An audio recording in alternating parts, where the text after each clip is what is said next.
오늘 아침을 여는 말씀은 요한복음 7장 4절과 5절의 말씀입니다. 스스로 나타내기를 구하면서 묻혀서 일하는 사람이 없나니 이 일을 행하려 하거든 자신을 세상에 나타내소서 하니 이는 그 형제들까지도 예수를 믿지 아니함이로라. 할렐루야. 오늘 말씀을 통해서 주님의 뜻을 깨닫는 지혜와 기도의 응답을 누리는 은총이 우리 모두에게 넘치게 될 줄로 믿습니다. 오늘 본문 1절부터 9절까지의 소제목을 보시면 형제들까지도 예수를 믿지 아니하다 라고 적혀 있습니다. 참 슬픈 제목인데요. 예수님께서 메시아이심을 이 형제들도 여전히 의심하고 있는 것이었고, 더 나아가서는 그런 예수님을 비꼬면서 빈정거리기까지 하는 모습을 보게 됩니다. 본문 내용을 살펴보겠는데요. 2절에 유대인의 명절인 초막절이 가까운지라 라고 합니다.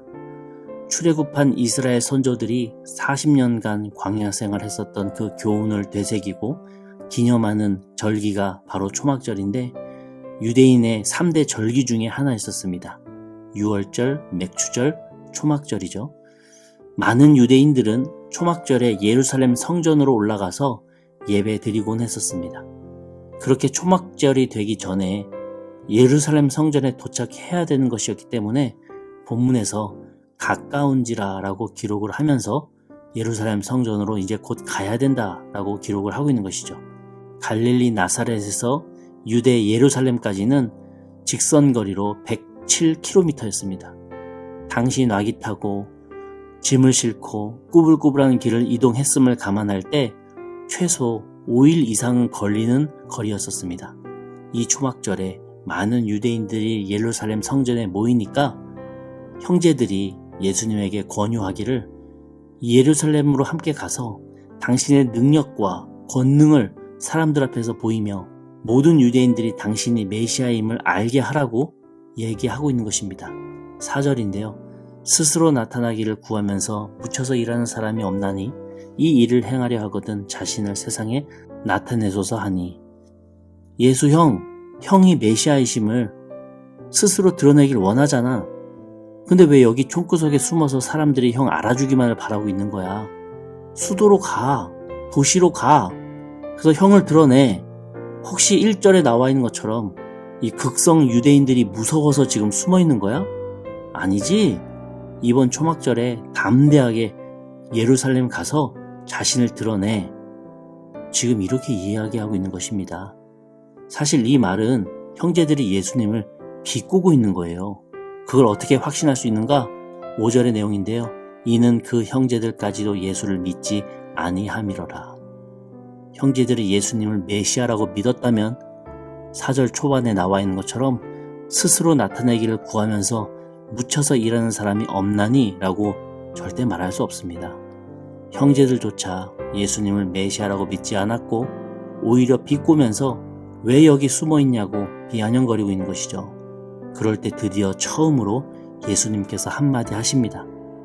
6절인데요. 내 때는 아직 이르지 아니하였거니와 너희 때는 늘 준비되어 있느니라.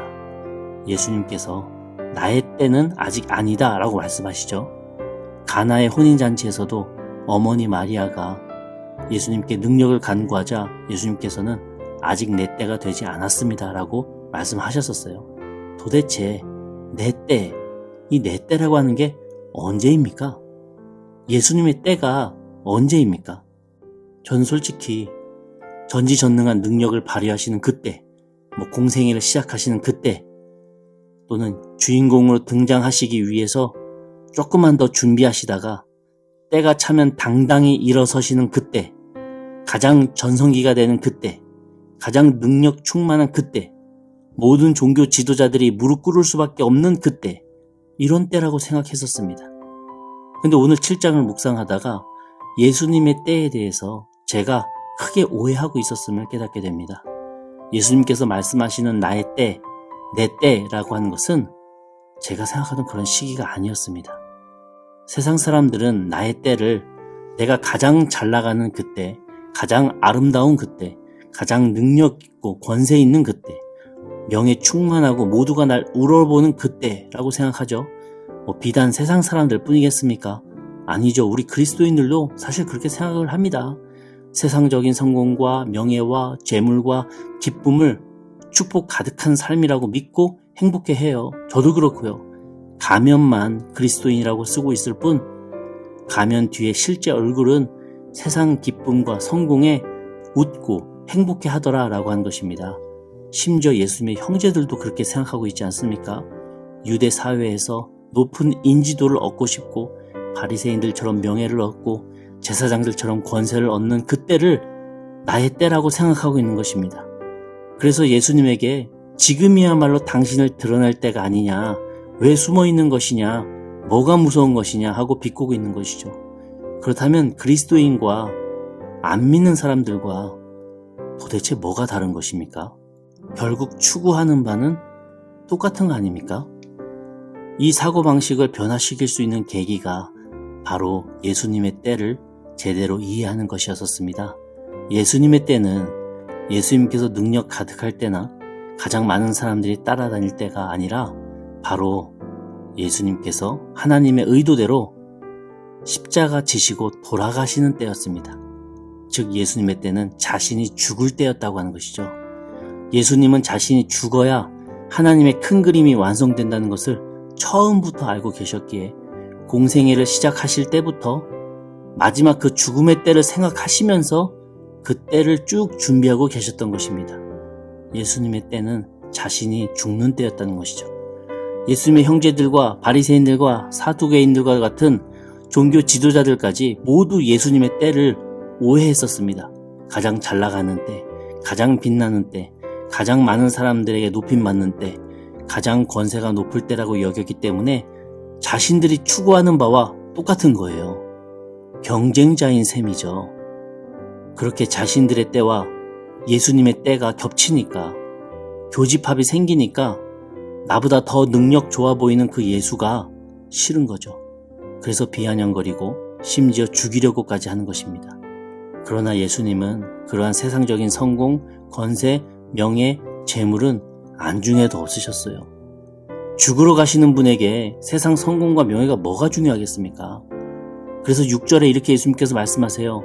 예수께서 이르시되 내 때는 아직 이르지 아니하였거니와 너희 때는 늘 준비되어 있느니라.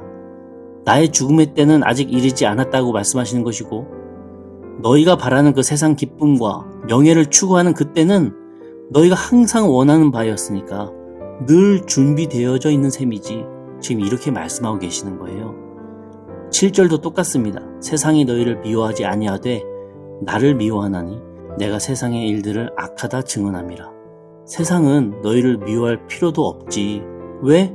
너희가 스스로 세상을 따르고 너희가 알아서 세속적인 성공과 명예를 나의 때라고 여기고 있으니 사탄은 너희를 미워할 이유가 전혀 없어. 가만두면 너희는 그대로 사탄이 원하는 대로 행동을 하게 되니까.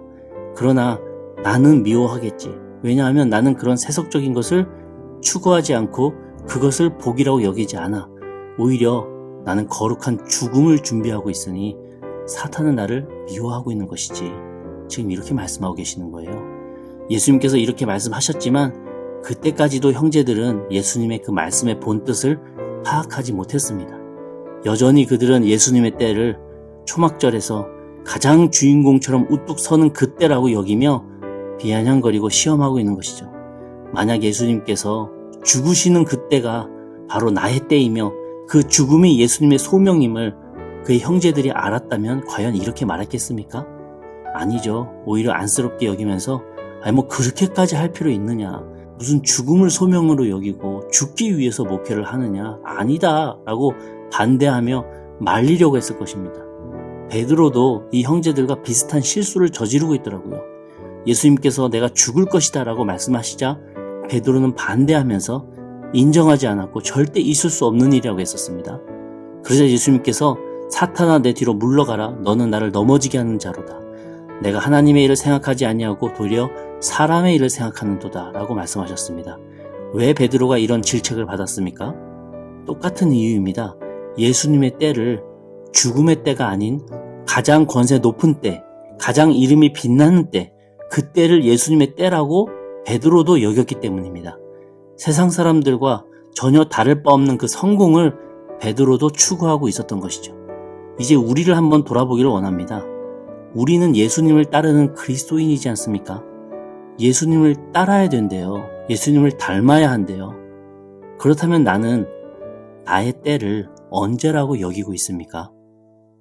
많이 부끄럽지만 제 고백을 하자면 저는 저의 때를 남부럽지 않은 교회에서 목회하며 성도들에게 인정받고 그 인정에 기뻐 더 열심히 설교 준비하고 더 나누고 더 베푸면서 목회하는 그때를 저는 저의 때라고 여기고 있더라고요. 그때가 제가 가장 행복할 것 같은 저의 때라고 저는 생각하고 있었습니다. 그런데 그 생각 역시 가면만 그리스도인 목사라고 썼을 뿐 그 뒤에 속 얼굴은 세속화된 제사장이자 바리새인들과 전혀 다를 바 없이 세상적인 인정을, 사람의 인정을 추구하는 사람이었음을 시인할 수밖에 없었습니다. 예수님의 때가 정답이라면 제가 원하던 나의 때는 다 부질없는 허상이었다는 것을 깨닫게 됩니다. 본문 말씀을 통해서 이제 저에게 나의 때는 제가 죽는 날임을 알게 됩니다. 죽음을 통해 하나님의 뜻이 이루어지는 것이 제 소명의 방향이라는 것을 깨닫게 되었다고 하는 것이죠. 그렇다 보니까 남부럽지 않은 교회에서 목회하는 것이 아니라 하나님 앞에서 부끄럽지 않은 목회를 해야 하는 것이었고, 사람들의 칭찬에 더욱 힘을 얻어 더 열심히 설교 준비하고 베풀고 나누는 것이 아니라 하나님의 교제 속에서 누리는 평안함으로 설교를 준비하고 베풀고 나누어야 하는 것이었더라고요. 여러분의 때는 언제입니까? 혹시 세상 재물, 명예, 권력, 기쁨, 인정 이런 것들이 충만한 때를 나의 때라고 여기고 계시진 않습니까? 그럼 나는 여전히 이 형제들처럼 예수님을 비꼬고 있는 자녀일 뿐입니다. 나의 때를 바꿔야 할 것 같습니다. 좀 더 뒤로 많이 미뤄서 그때 비로소 후회 없이 가장 빛나고 그때 가장 높임받는 그리스도인이 되어야 할 것입니다. 바로 나의 죽음의 때라고 하는 것이죠.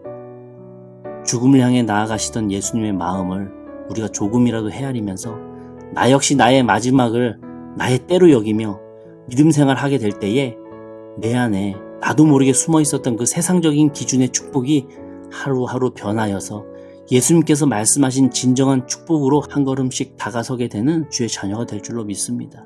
그럴 때 우리의 신앙이 더욱더 성숙해지고 믿음이 깊어지게 되더라고요. 그렇게 예수님의 때를 묵상하며 가장 예수님께서 바라셨던 그 어렵고 힘들었던 때가 결국에는 가장 소망하셨던 때라는 것을 기억하면서 나도 그 예수님의 신앙을 본받아서 나의 때를 향해 걸어갈 때에 주님께서 동행하시고 주님께서 삶의 의미를 더하시는 하루가 되시기를 주님의 이름으로 간절히 축원합니다. 아멘. 우리 함께 기도하시겠습니다.